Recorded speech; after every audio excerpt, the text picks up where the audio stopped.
Naquele mesmo dia, dois deles estavam indo para um povoado chamado Emaús, a 60 estádios de Jerusalém. Estamos falando de mais ou menos cerca de 11 quilômetros aqui.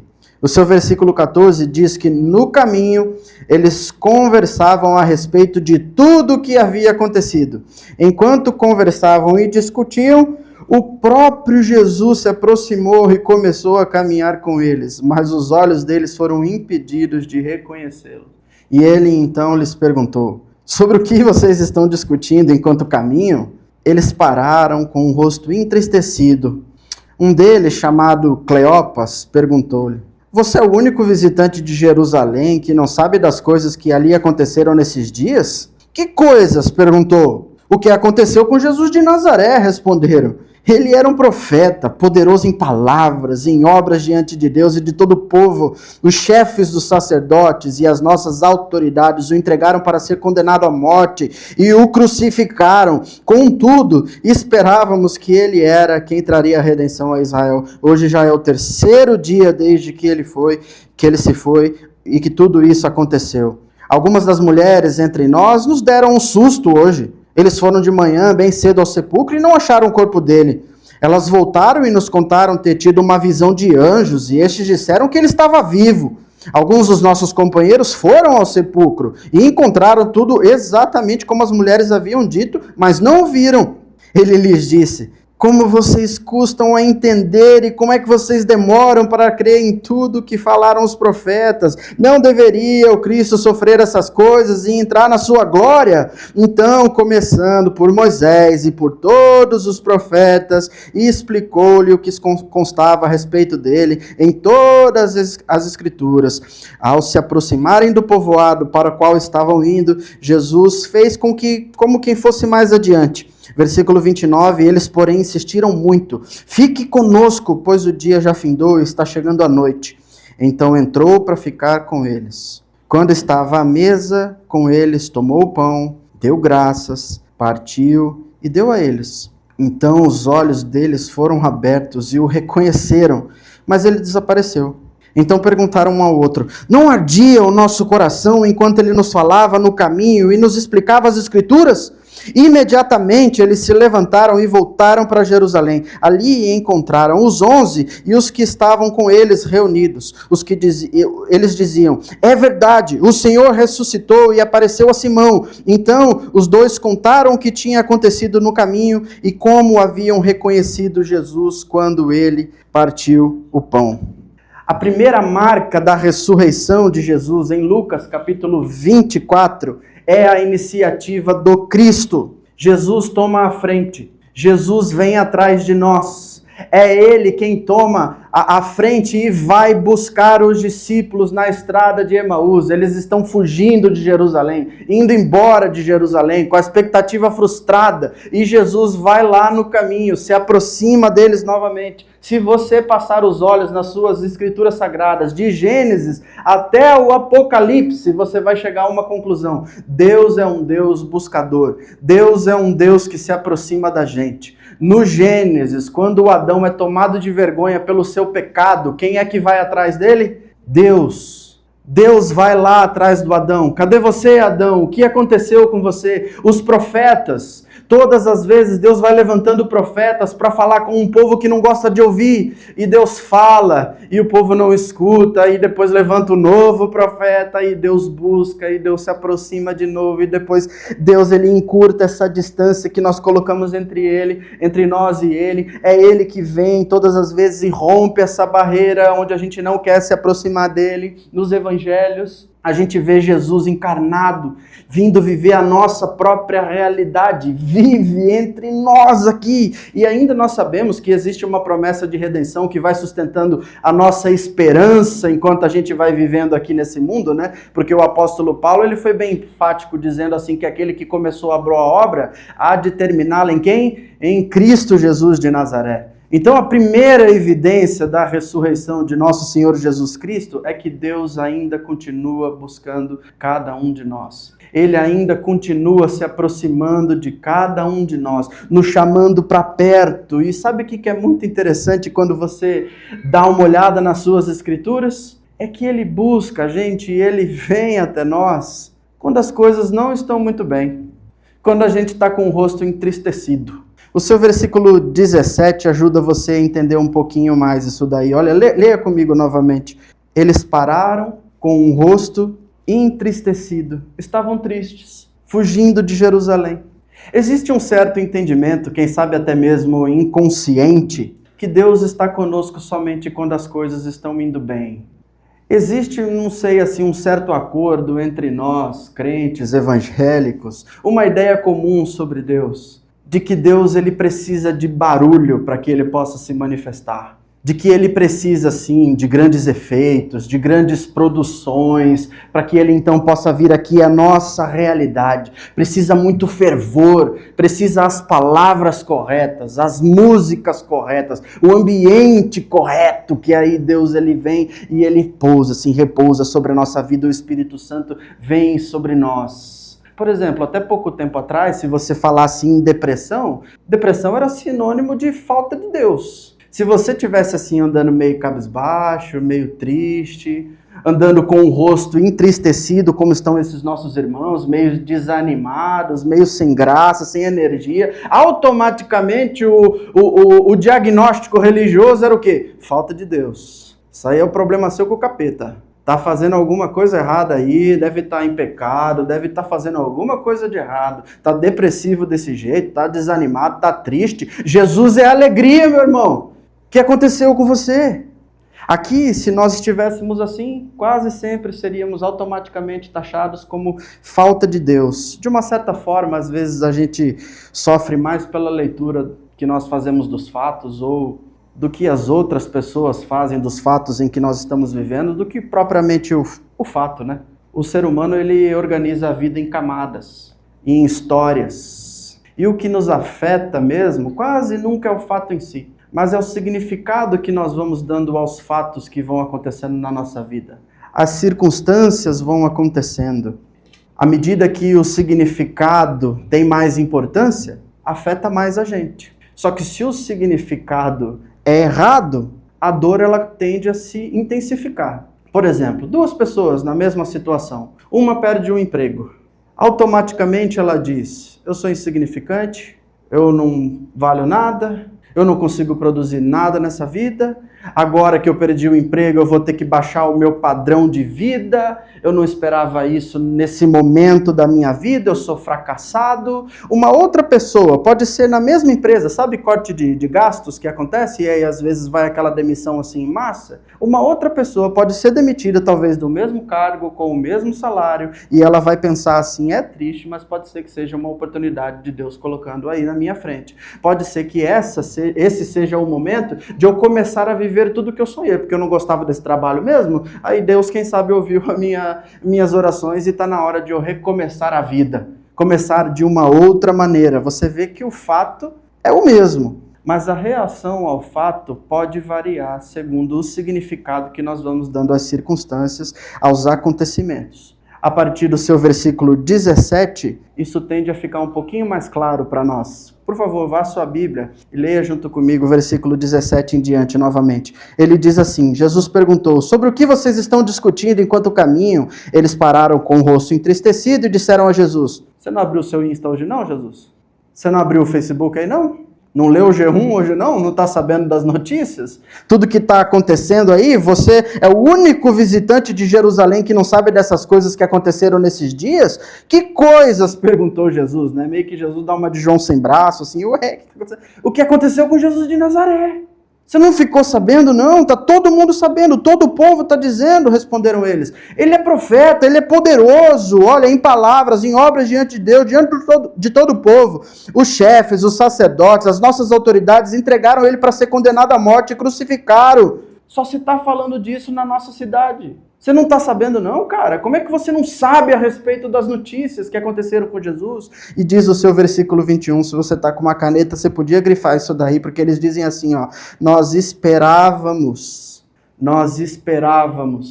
que ele era quem traria a redenção a Israel.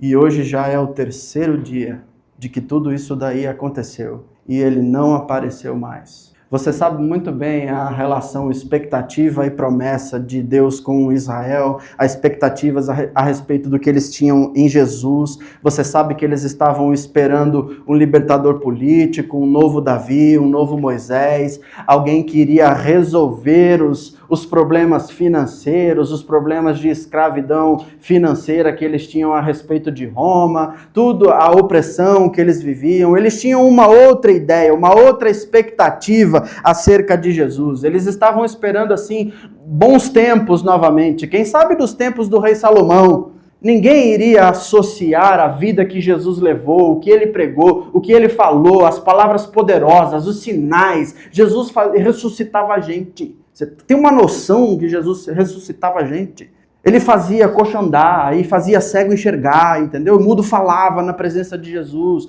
As coisas assim eram maravilhosas. Ele alimentava a multidão. A gente não podia equiparar tudo isso e vendo, acompanhando tudo que Jesus estava fazendo com esse fato vergonhoso que é essa cruz. Não dá para associar uma coisa, o que Jesus fazia e a forma como ele viveu, com esse escárnio aqui, com essa vergonha pública que é uma cruz. Não dava para fazer isso. E a resposta de Jesus é como se ele dissesse assim: eu acho que vocês estão interpretando as coisas diferentes, vocês estão colocando os significados de... Tá meio fora de ordem as coisas, eu acho. Acho que vocês têm outras expectativas ao meu respeito. Porque eu nunca prometi para vocês essa redenção de Israel, não pelo menos dessa maneira como você imagina que seja.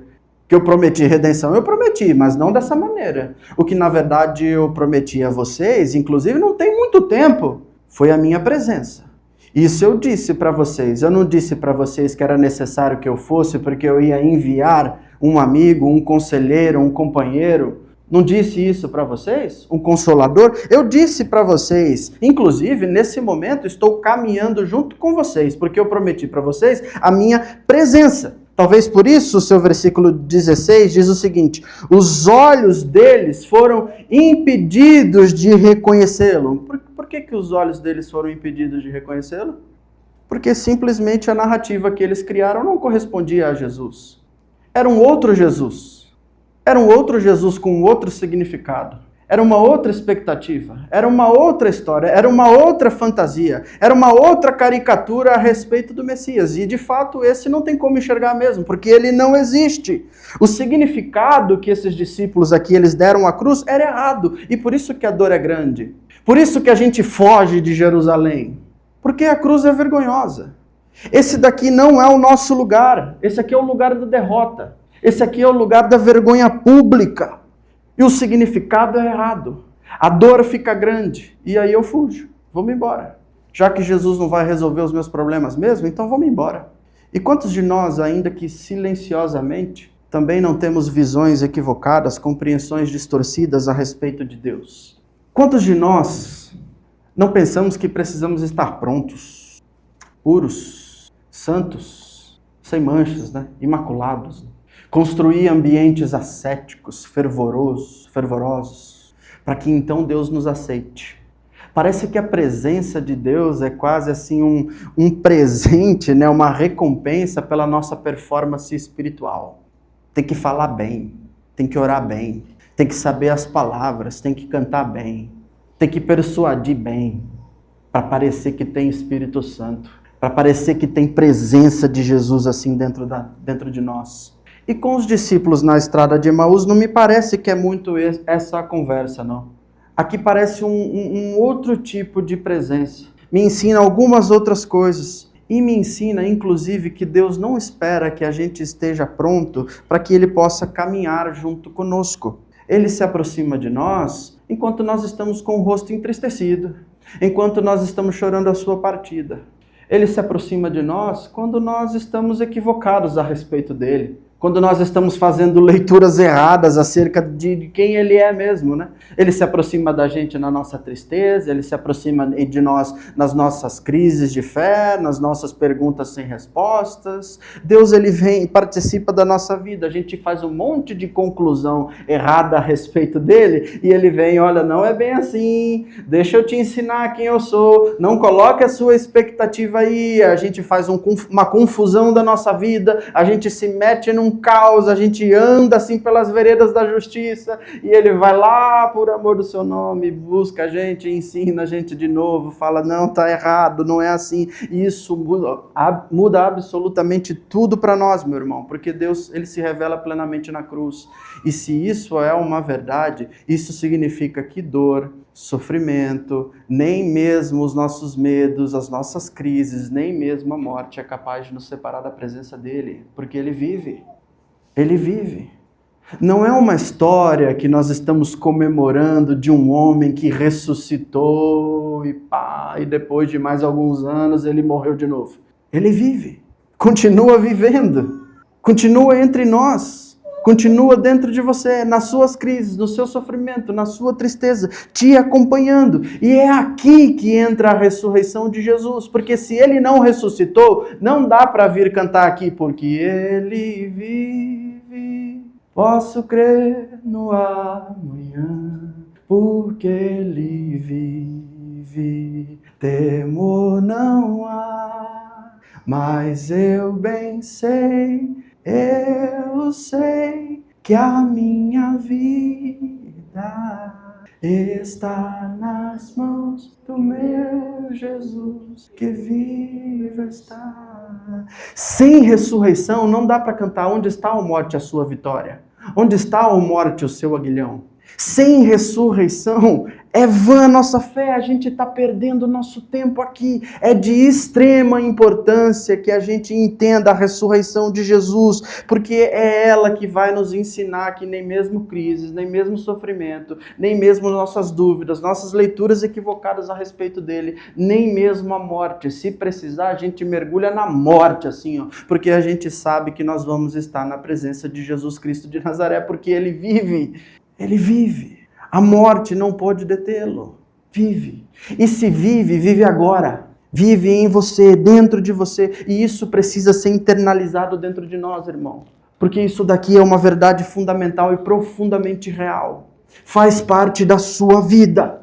A reação humana, quando eles observam assim Jesus revelando a presença deles, versículo 29, eles dizem assim, fique conosco, pois o dia já findou e está chegando a noite. Jesus explicou tudo para eles. Foi lá em Moisés, veio explicando todos os profetas, mostrando os textos sagrados, assim, que mostravam, olha, isso aqui sou eu, tá vendo? Olha aqui, vira outra página. Olha eu aqui de novo, olha aqui, ó, Daniel, Isaías, olha eu aqui em Amós, olha eu aqui, tá vendo eu aqui? Eu estou aqui. A resposta emocional daqueles dois discípulos que estão acompanhando Jesus, Cleopas e o seu companheiro, ou quem sabe a sua companheira, não foi assim, ah, entendi, era isso.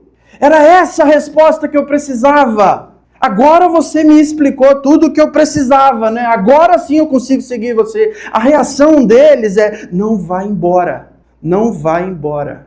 Fique aqui comigo. Sabe o seu terapeuta? Você não vai lá no seu terapeuta? Se não vai, tá precisando ir, vai lá. Você não chega lá no seu terapeuta destruído, destruída, aí você não fala lá, tipo uns 40 minutos, 50 minutos, fala. Chega assim, 50 minutos depois, você fala, ué, já acabou?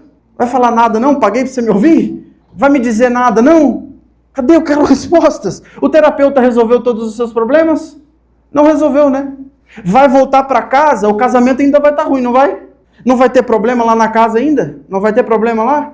Não vai ter problema no trabalho ainda? Não vai ter problema lá nos seus relacionamentos? Não vai ter problema lá naquela igreja? Não vai? Não resolveu todos os seus problemas. Mas uma coisa ele te ensinou, que ninguém gosta de ficar sozinho com a própria dor. Ninguém suporta ficar sozinho com a própria dor quando está com o rosto entristecido. Precisa da presença de Jesus. Precisa da presença do Espírito Santo na sua vida. Tem uma grande diferença entre pedir que Deus resolva e pedir que Deus fique com você, que Ele te faça companhia. Há uma grande diferença. O primeiro pedido parte de uma expectativa messiânica que nós já desconstruímos já. O segundo pedido parte de uma consciência mais profunda. Uma consciência do tipo Salmo de Davi, dizendo, ainda que eu ande pelo vale da sombra da morte, eu não temerei mal algum, porque tu estás comigo. Se precisar entrar no vale da sombra da morte, eu entrarei, porque tu estás comigo. Se a fase da sua vida que você vive agora É uma fase onde você está fugindo de Jerusalém. Você está indo embora. Você está caminhando sozinho na estrada de Emaús. Você ainda não conseguiu perceber que Jesus está caminhando junto com você. E aí você está caminhando lá e você não sabe mais o que pedir a Deus. Pode ser que você imaginou outras coisas a respeito dos seus filhos. Talvez você tinha outras expectativas a respeito deles. Você imaginou que ia ser de outro jeito. Você imaginou que ia ser mais fácil. E está sendo difícil. Se você não aguenta mais pedir a Deus por um milagre, se você não aguenta mais pedir a Deus pela falta da presença de alguém na sua vida, se talvez o seu relacionamento chegou aqui já meio falido, você não aguenta mais, está a ponto de ir embora, ou talvez já foi embora e carrega marcas até os dias de hoje. Talvez os seus relacionamentos foram quebrados, as pessoas passaram a perna em você, elas zombam de você, falam mal de você nas suas costas. Eu não sei como é que você chegou aqui, mas um dos pedidos mais humanos que você pode fazer a Jesus Cristo de Nazaré é: fica comigo. Fica comigo porque está escurecendo. Eu tenho medo de andar no escuro. Eu não gosto de andar no escuro. Eu preciso da sua companhia. Não vá embora, fica comigo. Fica comigo nos meus medos, nas minhas crises. Fica comigo nos meus momentos sem respostas. Fica comigo nos momentos em que as pessoas estão fazendo leituras a respeito dos meus fatos, dando outros significados, e aquilo me consome mais do que o próprio fato. Fica comigo. A noite está chegando, está escurecendo. Eu não consigo ficar sozinho no escuro. Fica comigo. Sabe por que você deveria fazer esse tipo de oração na sua vida? Porque essa é uma oração que Deus vai responder. Tem certas coisas na nossa vida que Deus não responde. A gente fica sem resposta, ou responde de uma maneira que a gente não gosta, ou de uma maneira que a gente nem fica sabendo. Mas tem umas orações que, se você fizer, você pode ter a certeza que Ele vai atender. E existe uma oração que você pode ter certeza que, se você fizer, Deus vai responder. E está em Lucas, capítulo 11, seus versículos de 9 até 13, onde ele diz: peçam, peçam e será dado. Busquem e vocês encontrarão. Batam a porta e ela será aberta, pois todo aquele que pede recebe, o que busca encontra, e aquele que bate a porta, essa lhe será aberta. O que é que Jesus está dizendo que, se você pedir, Ele vai te dar? Versículo 13, o Espírito Santo. A presença dele com você, junto com você, dentro de você.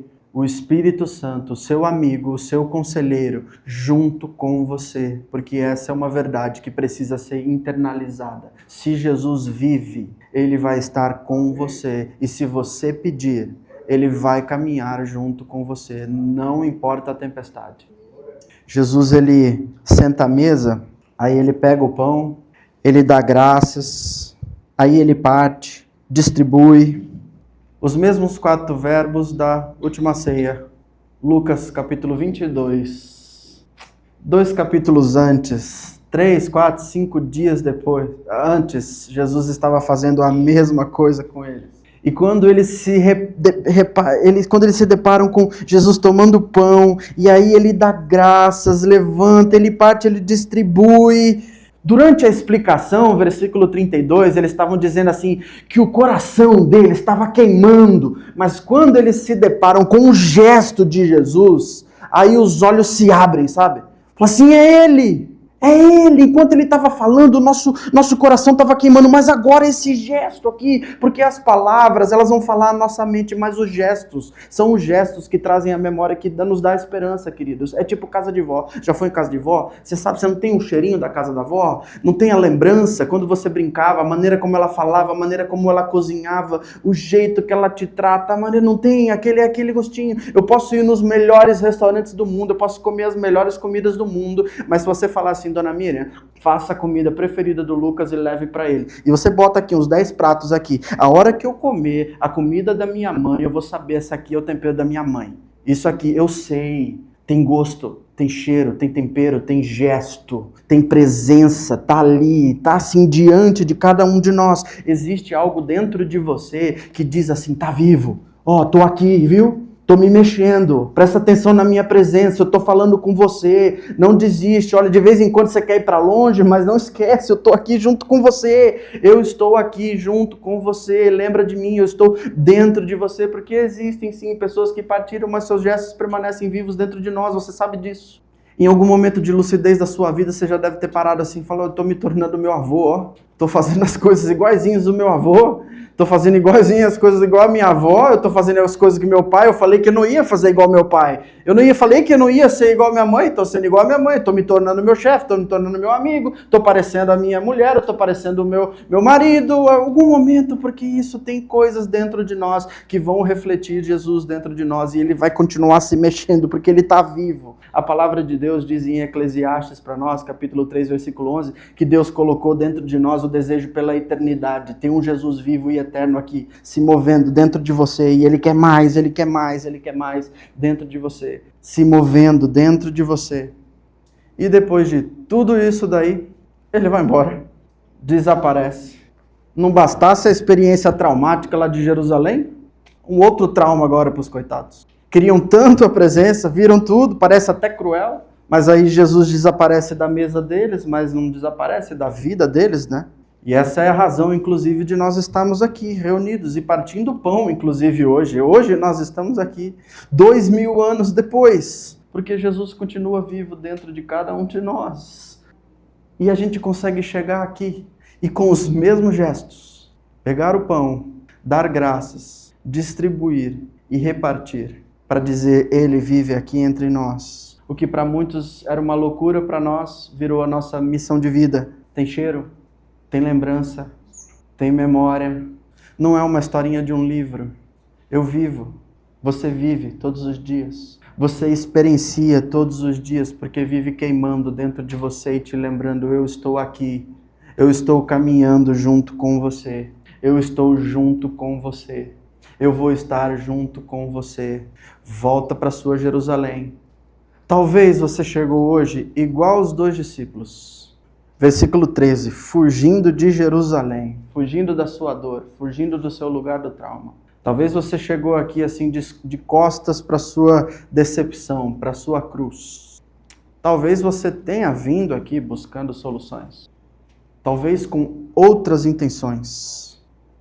Fugindo daquilo que dói. Fugindo daquilo que você não consegue resolver. Mas eu diria para você que se você chegou aqui assim, eu não trago Jesus de volta em 3 dias, mas 20 versículos separam você de um novo entendimento, de um novo abrir de olhos. Porque o versículo 33 disse o seguinte, imediatamente, depois de tudo que eles ouviram de Jesus, depois de tudo que eles viveram com Jesus, depois de reconhecerem Jesus, depois de serem lembrados que Jesus iria estar dentro deles, junto com eles aqui, eles se levantaram e voltaram para Jerusalém. Eu não posso garantir a você que as suas dores vão acabar, que a sua tristeza vai acabar, que as suas respostas vão chegar, que as suas crises vão terminar. Eu não posso garantir a você que os seus problemas vão se resolver e que a sua falta vai acabar. Eu não posso isso. Mas uma coisa eu posso garantir a você, das poucas coisas que eu posso garantir, porque não tem muita coisa que eu posso garantir, mas nas Escrituras Sagradas eu posso garantir a você que se você fizer essa oração dos discípulos, fica comigo, Senhor.